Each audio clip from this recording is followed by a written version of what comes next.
niggas have a hand and don't play it right. Day and night. Ownership to customers, we playing like day and light. With that in mind, take a trip in the blind to Spokane, where it's a bigger difference than time. And oh man, we can get to sifting through fine. Too smart and too dark and subject to spine. And there's not a Gonzaga, that's another saga. Too many daughters with mother, father, that's a utter bother. Yeah, you're right. Diligent dummy, into the money, preferably bunny. Hop on her mother's couch and start getting it from me. So white, that if a nigga left, she would know right. Might be related to Snow White, Trip, so white. If Emmett Till seen her, think, that might be that bitch. No dice. She's working for me now, Mr. Till, she's a lowlife. In Joe's bite, on her. Yeah, that's bold. She charges the same niggas that killed you for that lie she told.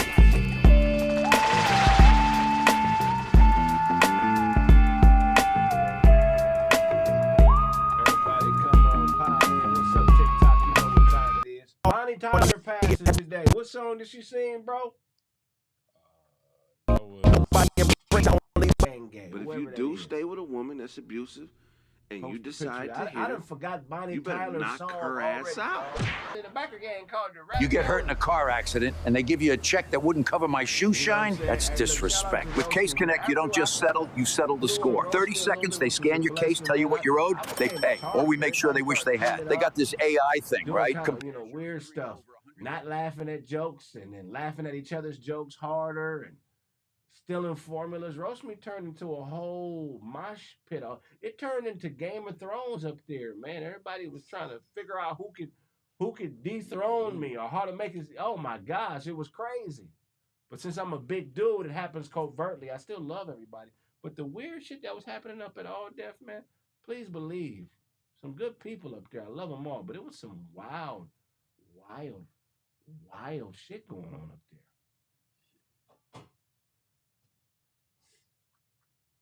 They're so good, even The man has mayo in his veins. Yeah, man. Y'all think this Hollywood shit is all, somebody's talented and everybody hop behind him? Nah, that ain't how it works. As soon as a motherfucker feel like you got the gift and you really got it, they start trying to knock you off because they feel like their gift is more suited for everybody than yours. And they start selling your reputation and telling everybody, yeah, he could do that, but can he do this? He's not good at it. Like they start it being in competition mode. The funniest is the niggas who are bullies but try to act like they're not bullies and they call and try to check your temperature and see what you want and get information to get shit started, trying to create chaos. It's appalling. But when you're on camera, a lot of motherfuckers can't see them. They forget that they on camera and people can see what's going on. So sometimes it becomes a cesspool of lies and jealousy. And you got to smile and just keep doing what you're doing and put everything in God's hands, man. Because a lot of times when you want to get to that next level, some of this shit you got to take by force. And that's an uncomfortable reality to have to be faced with, you know what I mean? It's taking things by force, you know what I mean? And that means working harder, practicing more, doing what others don't do, and there'll come a time when the people choose. Damn, was Pat cool? Everybody was cool. But what I'm saying is when people are in competition mode, bullshit starts to rule the day. What is bullshit? What is the definition of bullshit? Bullshit is any information that is put out there with no concern or regard for the truth. So when people start telling partial lies and clicking up and all that stuff, that's really bullshit. So that's why you got to remain solid, because a nigga will put a lot of bullshit around you in hopes that you'll stumble and fall. And even if the bullshit is not real, once you start effing up, it becomes real to people. So, I mean, this ain't about all that. This is just in general, man. People do what they do. Let's hear a couple bars of her song real quick, just so I can remember. This lady died. Bonnie Tyler. Turn around. Oh, you can turn it off. All right, turn it off. Yeah. More than what the insurance company first offered. All right, pause. Turn that shit off. Because they going to flag us like a motherfucker. She passed. Turn around. Number two. She passed. I don't know if it was today or yesterday. Bonnie Tyler passes away at the age of 75. Let's bring up a a list of things she accomplished in her life. The Rest in Peace segment at the top of the show, we want to pay homage to entertainers of all cultures and all backgrounds, because I know how hard it is to make it in this business. If somebody is able to break through, go back to the top. If somebody's able, where I can read this stuff, if somebody's able to break through, that's an accomplishment, and she deserves her time in the spotlight. Bonnie, born June 8th, 1951. Her family announced today that she passed away in a hospital in Portugal. Go down. All right. Now, her real name is Gaynor Sullivan, professionally known as Bonnie Taylor. She was a Welsh singer. She was from Great Britain, known for her distinctive husky voice. When you hear that, do you hear a husky voice? I don't hear husky voice, but that's what they describe her voice as husky. She became prominent after releasing her debut album, The World Starts Tonight, and her single, Lost in France, and also More Than a Lover. She was born in Skewen, Wales, United Kingdom. I don't know why she moved to, why she was in Portugal when she passed. Her husband, Robert Sullivan, already died in 2026, so they both died this year. She might have died from a heartbreak. Yeah. That sucks. She might have died from a heartbreak. She had siblings, Lynn Hopkins, Paul Hopkins, and Avis Hopkins. Her parents were Glenda Hopkins and Elise Hopkins. Go down. Turn Around is a song that all black people know, and we didn't even know we knew it. When I read that she passed and Francisco played the song, I was like, oh, I know this song. I know this song. Rest in peace. What year did that song come out? Ain't it weird how you can have music in your subconscious? You've never bought the album. You never consciously looked it up to play it, but when it comes on, you know it. Ain't that crazy how ill programming is? Because I know at least 20% of this song. How many songs aren't you aware of that you know at least 20% of? Somebody said tight braid. These ain't braids. These are dreadlocks. Stop hating. All right, show more. So her song was released February 11th, 1983. Keep in mind, I was born a year before that, February 4th, 1982, and I know this song, and I never know who sung it until she passed. Crazy. It was written by John Steinman. The video was a famous music video. When I seen it, I had never seen it before, and it... Go down. What are the worldwide certifications of this song? I'm just reading her bio, trying to give her props. I've been had dreadlocks. Somebody said you got dreadful locks. Oh, you hating. At least I'm locking up. I'm 44 with hair. Y'all didn't even think I could do this. Y'all thought I was bald. And I'm going to be honest, the only reason I grew my hair because my dad is 70 and he started growing his hair. His shit down to his ass. Sometimes he forget he have long hair. When the bottom of his ponytail hit his lower back, he turn around and square up like it's a nigga behind me. That's what long hair do to you that people don't even talk about. Sometimes you be seeing it in your peripheral. You think it's somebody behind you. You turn around like, what was that? Oh, that's my hair. You know how many times I done thought somebody was on the side of me and it was just one of my locks touching the top of my neck? Yeah, people don't talk about the other side of long hair. Your locks touching the top of your neck, throwing your whole vibe off. You're like, hold on, man, my locks touching the top of my head, top of my neck. No, gang stalking is completely different. Don't put that ignorance on me. Gang stalking is a mental disorder where somebody thinks that everything that happens in this world is happening to them. I don't suffer from gang stalking. Don't put that negative stuff in here. If y'all don't know what gang stalking is, look it up. There's whole communities of people who suffer from this disorder. They find each other online. They believe every minute thing that happens on this planet is happening to them. Look up gang stalking so I can read the definition to these people. It's a crazy phenomenon and crazy disorder. If you look it up, it'll trip you out. It'll trip you out. Gang stalking. Yes. All right, bam. I think it popped up down there. No, I think it popped up. Gang stalking is often misspelled as stalking, which refers to a persecutory belief. So it's a persecutory belief, right? Belief system where individuals feel they are systematically targeted, followed, and harassed by a vast network of people. It's a weird disorder. It also literally means gang-related clothing. But we're not talking about that. We're talking about the psychological phenomenon of gang stalking, right? Somebody feels like they're being targeted. Everything in their life is targeted.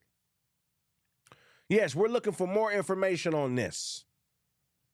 So let's look up the elements of gang stalking. How do you know somebody suffers from gang stalking? What is the criteria to say this person is gang stalked? They are suffering from this.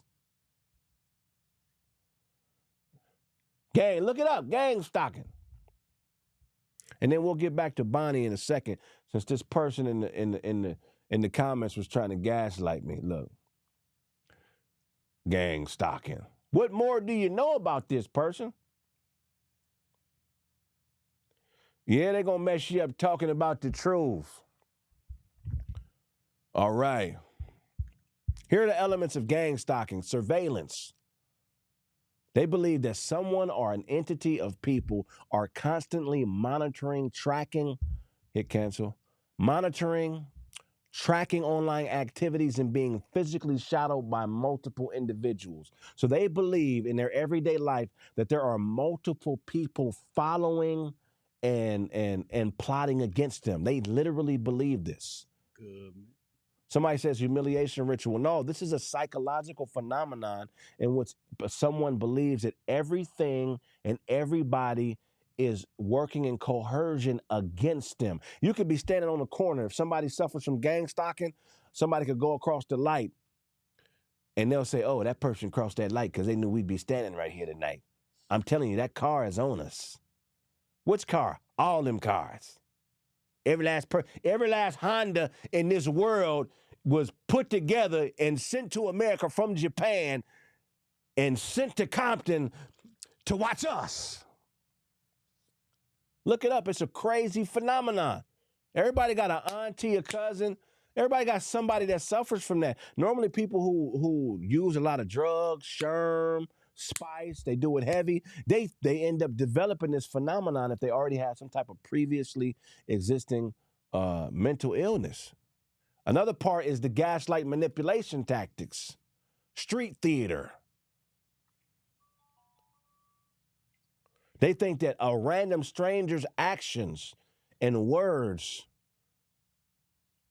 are meant for them to gaslight them. It's like coughing on. Real spit. You coughed the wrong way, bro. You might say hello. They say that was a CIA operative hello.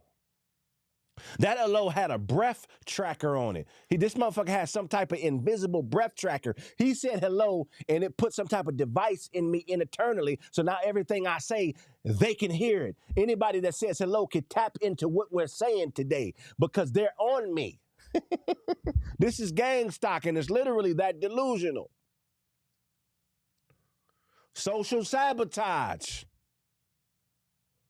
Spreading rumors, defamation, orchestrating smear campaigns to isolate. What is this? What did you look up? This is the elements of Okay. gang stalking. Right. Okay, cool. Yeah, exactly. Okay, cool. Another element is social sabotage, spreading rumors, defamation, orchestrating smear campaigns to isolate victims from friends, family, and employers. It's almost like an extreme version of narcissism. Noise and ambient harassment. Persistent use of localized noise, such as slamming doors, loud vehicles, or targeted alarms at unusual hours. I think it's the information. We receive information at such a fast and rapid pace. I think it's driving people crazy. It's like almost like, if I could compare it to something, it's like you ever spin around in circles fast and then you get dizzy? I feel like that's what's happening to our psyche, or some people's psyche, or their ability to process information. Somehow this information is coming to us so fast that it's throwing off the neurotransmitters in their body and how it delivers messages from the how it receives messages and delivers it to the brain. It's like the messaging is getting there twice as fast as it could be neurotransmitted, and it's causing people to be delusional and a little bit slow at processing things, and it's throwing off their logic, I believe. I think I could prove this if I studied it, but that's a hypothesis that I've come to because of a lot of different shit. Like informational, like vertigo kind of shit. Right. Where it's happening so fast, it's coming so fast. You know what I mean? Because we ain't supposed to look. We're overstimulated, bro. We ain't supposed to have all this information, all this entertainment, all these beautiful women with BBLs, all these naturally beautiful women, all these dope cars. You know what I'm saying? Like all the stuff that we're getting is like an overload. When I was a child, man, a movie would come out, Jurassic Park would come out and be in the theater for years. A year, 6 months to a year. Now you get 9 Jurassic Parks a year. You get what I'm saying? You don't even get to sit on something and process it. By the time you get a quarter of the way through understanding the information that you're receiving, it's 20 other bits of information that's been dumped on your head. We got to maintain for the next thing. I guess I hear what you're saying. All right, property interface and hacking. Somebody who's gang stalked will often have allegations of their homes being broken into. Property interceptions, people stealing their property. They feel like somebody's stealing them. Somebody took my car. When I was asleep, somebody came in and licked my eyelid. I can't prove who it was, but there's an eyelid licker here in Fresno. And that's why I don't have 20/20 vision no more, because a praying mantis human broke in my house, licked my eyelids, and the acid from their saliva changed my ability to see. Somebody's following me and stealing my vision particles. They be saying shit like that. Ain't nobody following you. You suffer from gang stalking. I don't even think there's a medication you could take to reverse it. They say this guy is speaking out of his ass. All you got to do is Google what I'm saying, H-Town. I'm not speaking out my ass. Your understanding comes through your ass. So the fact that your ass can't understand it don't mean I'm talking out my ass. I'm telling some truth. They drop 50 movies a month now. Yeah, that shit real. Man, it's real. It's real. Motherfuckers say I'm talking out my ass, man. You take it in your ass. Matter of fact, you won't even talk to a nigga until you take it in your ass. That's when you're receptive to new information, you weirdo. You negative Nancy. Talking about I'm talking out my ass. At least I'm talking and not taking. You, I ain't gonna say. You don't hear with that negative stuff, man. Rose, nah, you and Boo are OG talkers. That's some fun. You got to stop doing dope with Boo. I don't do no dope. If I was a dope fiend, it'd be over, man. My life would be in shambles. Cause dope got to be good for so many people to be throwing their life away for it. You know what I'm saying? Dope has to be fire. I can't take that type of stimuli in my life. You know how a lot of people giving it all to the dope and don't even realize it. I couldn't take that type of stimuli. I like motivating people so you can get natural dopamine releases. So you don't have to do dope to feel a dopamine release. You could just learn something new. Like it's different though now though, cause like all the talks about the dope things back in the day, like them niggas was talented though. Like, you know what I'm saying? Yeah, the dope fiends was always super talented. Yeah. Like now it's just like, you know what I mean? Everybody's lives is ruined off of these new drugs and shit now though. Like, you know, these new drugs is really meant to kill you. They're really meant to take you out. I think back in the day when drugs first hit, that was just somebody trying to feel good. You know what I'm saying? Oh yeah, I'm high in the mug. Boy, oh yeah, that cocaine, that heroin, them Truanols. You know, them bouncing Bettys. You know what I mean? I was to feel good, but now I feel like whatever lab they creating these drugs in now, they are trying to destroy elements of the population. It is now not meant to just debilitate you. It's meant to kill you. Because when some of these people I see on this fentanyl, I don't see how you can come back from that. once your spine start dislocating and bending over, how do you undo that? Ain't no PT out there for you. And anything that is stronger than your will to take care of your business and your kids is like, that's some on purpose stuff. Ain't no drugs in nature that make you say, you know what, I'm not gonna take care of my kids. F my kids. I'm just gonna eat this hibiscus flower every day. And I'm not even gonna eat for days. I'm just gonna hibiscus flower. like, what is there anything in nature that's not processed that gives you the same type of effects as drugs, as fentanyl? I don't think so. I'm about to say it. They talk about the peyotes or peyote, like cactus or some shit like that. Peyote gets you high for sure, but will it? I mean, I don't know. I guess we got to look. Is there? I mean, most stuff that strong just gonna kill you, right? Yeah, down there. He said, "Why your face multiple colors?" I don't know, brother. I don't know. This is what God made me as. I don't tan. You should see the rest of my body. I'm light everywhere, light and dark in different spaces. So what? But anyway, let's get back to Mrs. What's her name? Bonnie Tyler. Bonnie Tyler, rest in peace. Hopefully you'll get to a space in your life which everybody is capable. First of all, thank you for the $20 donation, man. Equip yourself with the information that empowers you to make an informed decision. Peace and salute. Jim Shoe, 5150 Nation. 5150 Nation, stand up all day. Yes, 5150 for sure. Appreciate that $20 donation, sir. Eric, what is his name? Eric Dunning. Eric Dunning. Eric Dunning, 3270. But back to Bonnie. Hopefully, man, if you're listening, there's something you're capable of creating and accomplishing that 50, 60 years from now, when you finally pass, people will be talking about it.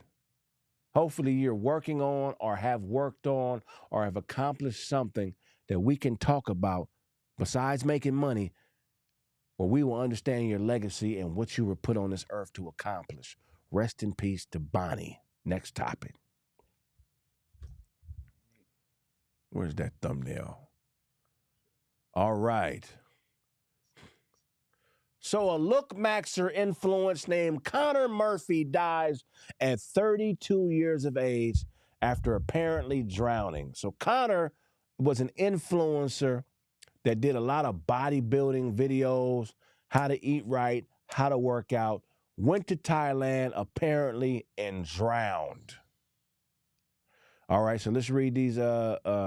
So he's a Look Max influencer. I didn't know what Look Maxing was, right, until I read this. But Look Maxing influencers are basically influencers that teach you how to maximize your aesthetic, how to eat right, how to look right, how to dress nice.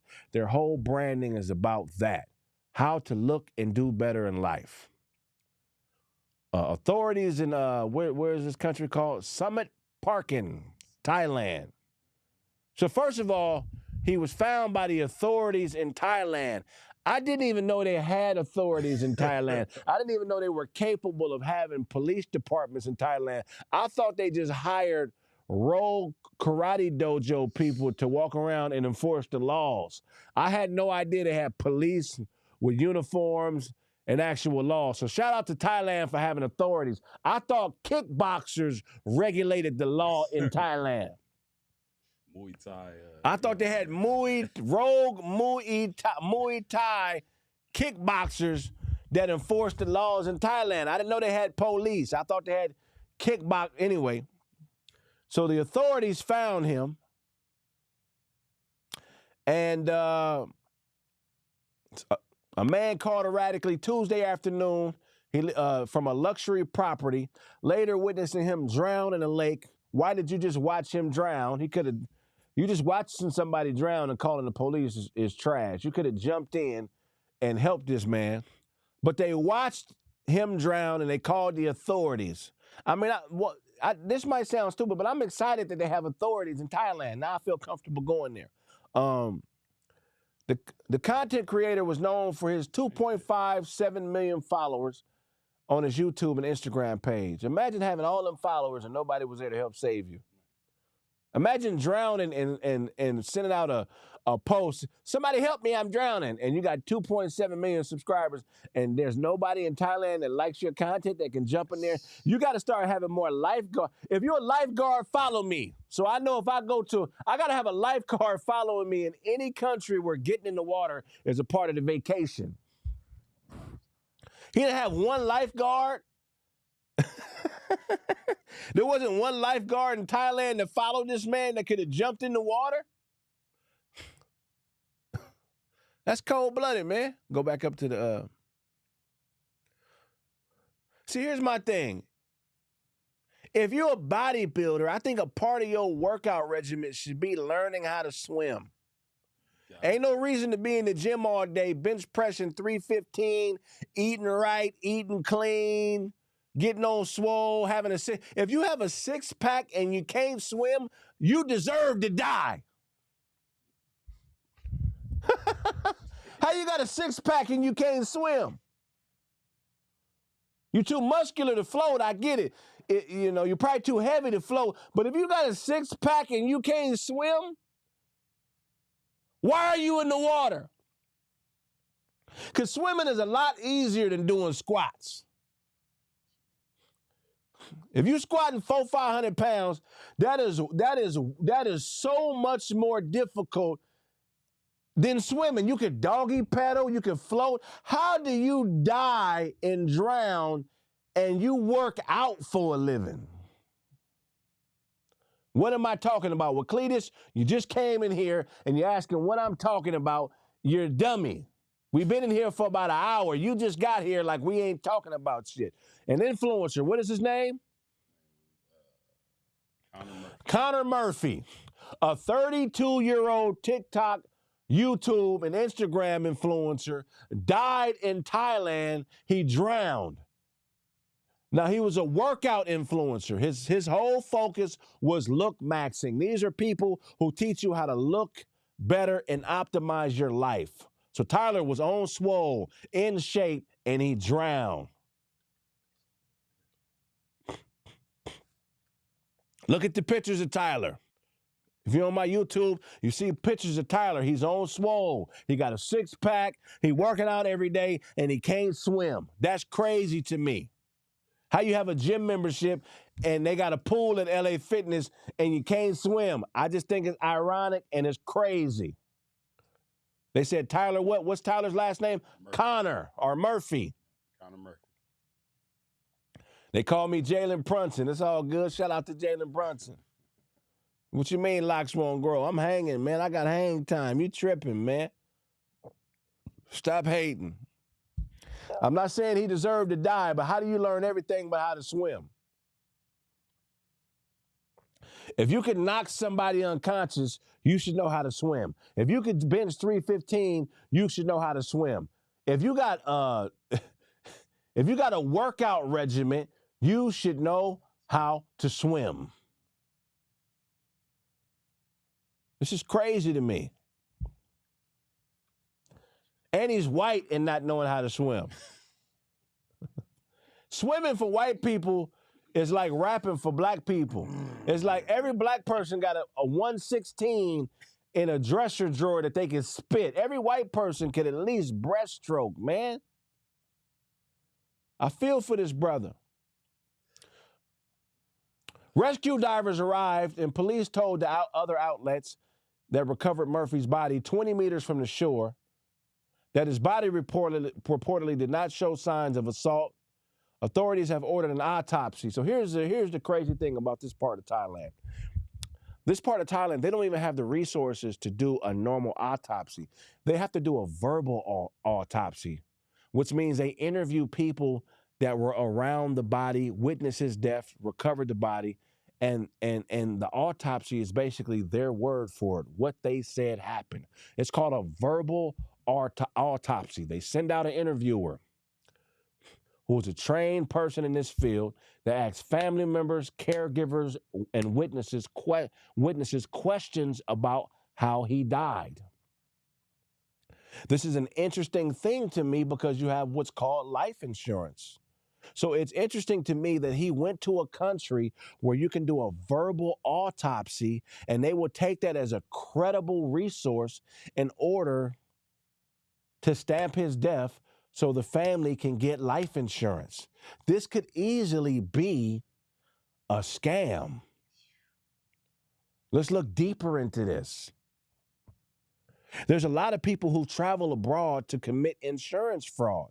If you travel to a country where insurance companies will take verbal autopsies as a valid, credible source in order to issue your family life insurance money, this becomes a hustle now. Is he there hustling? They'll never take verbal autopsies here as the only credible, valid thing to validate somebody's death before they issue life insurance in the States. They'll never do that. So what insurers reject from verbal autopsies? Here are a few things that they'll use to reject a verbal autopsy. A verbal autopsy cannot yield toxicology reports or physical evidence of medical malpractice. But here's the thing, if it's verbal, you don't need any physical evidence. Craig's teeth competing for bite space. Hell yeah. These are my organic teeth, even though I'm going to get my teeth done at some point. Subjectivity. Because they are based in the memories of the witnesses and family members, the insurance companies have a right to reject the insurance claims if they don't feel like the family is remembering the appropriate facts. What's up, Brother Richard? Make sure you get insurance, life insurance, where a verbal autopsy is good enough for them to take before they issue money to your family if your death occurs. As a matter of fact, if you know you're going to pass, travel to Thailand. Travel to a country where the government has agreements with insurance companies where these verbal autopsies are a common thing. Because if you die here in America and they find 2 Instagram videos of you doing a backflip, they'll say you're a high-risk client and they'll deny your insurance claim. What's good, G? What's popping? How about that? How about you getting closer to your death and hustling so you can leave something to your family? If you know you're going to pass, travel to a country where insurance companies have to take verbal autopsies and leave your family some bread. Because I think now that I'm doing the research on a lot of white people that leave this country and die, I think it's done on purpose. I bet you if you look up how many American citizens that traveled abroad and passed in the last 2 years, it's a large list of people. Let's start hustling right, man. Thailand, where else? What about trust funds? Educate me. I don't know much about how trust funds work when people pass. I need to establish a trust. I need to get a trust fund going, but school me, educate me, man. I don't know everything. But this verbal autopsy thing is interesting to me.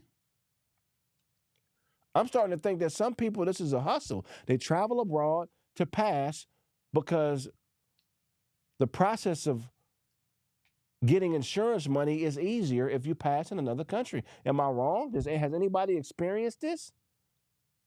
Somebody said, does it clap? I don't understand what you mean by does it clap. Approximately 5,000 U.S. citizens pass away overseas every year.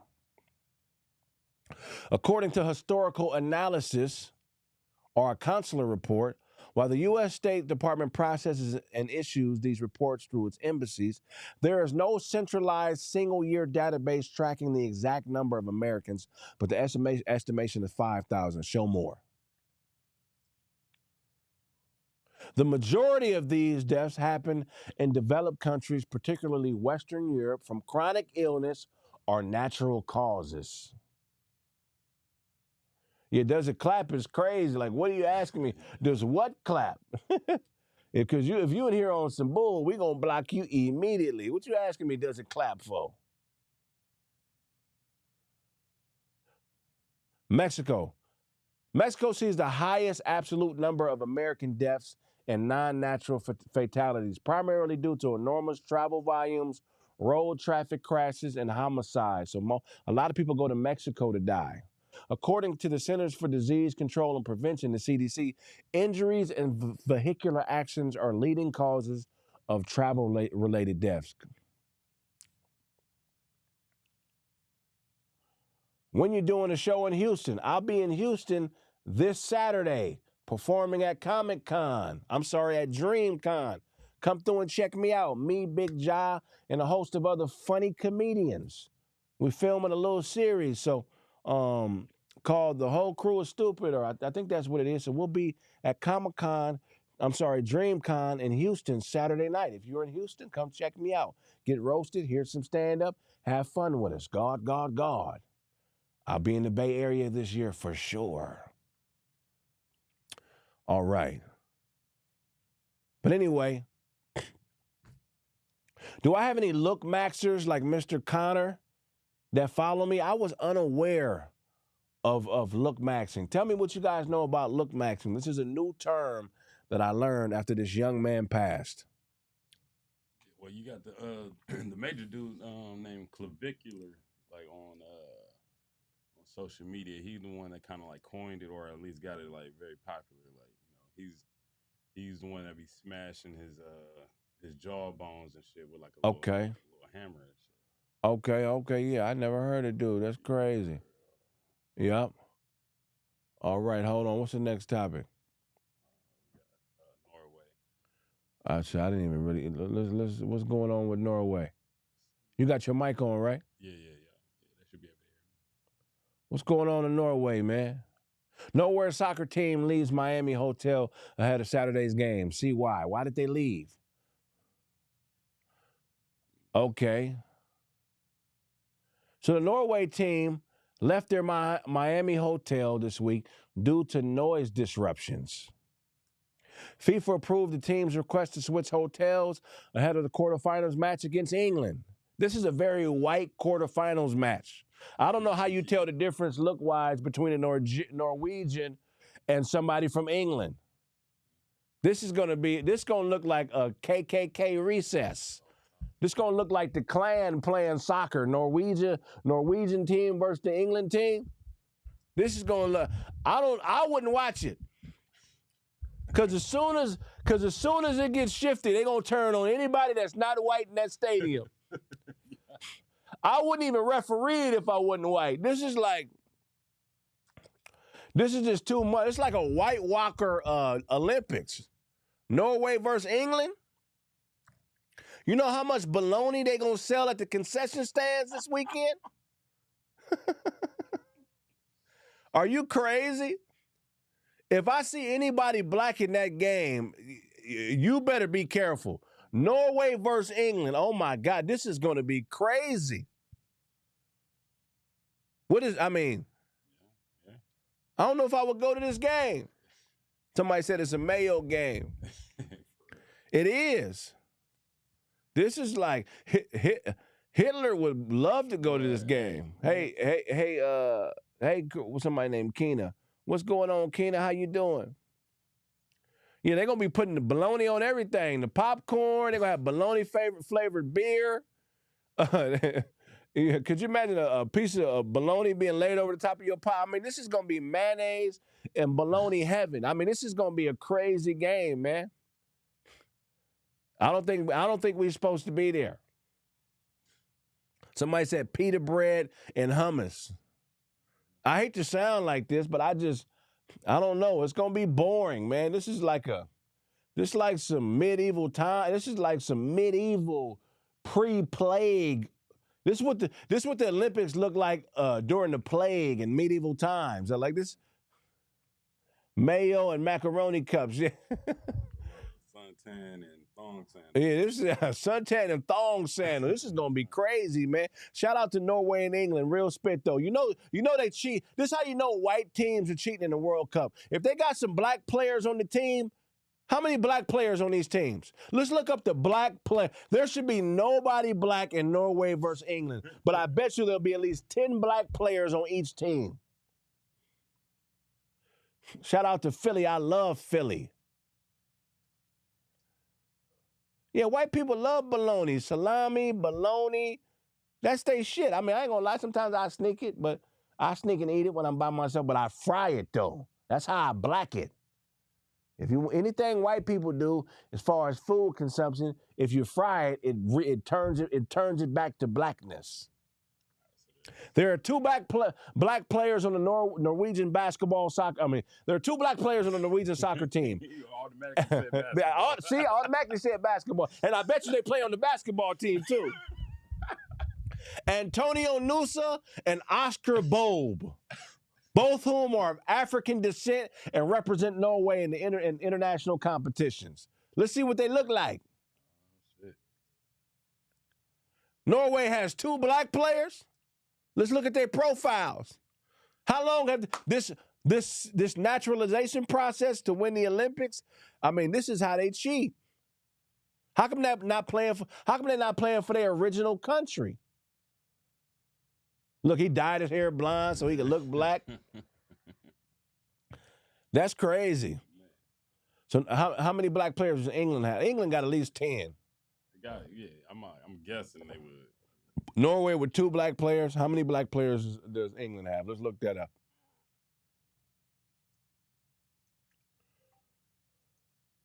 Craig looking like a jazz band dropout.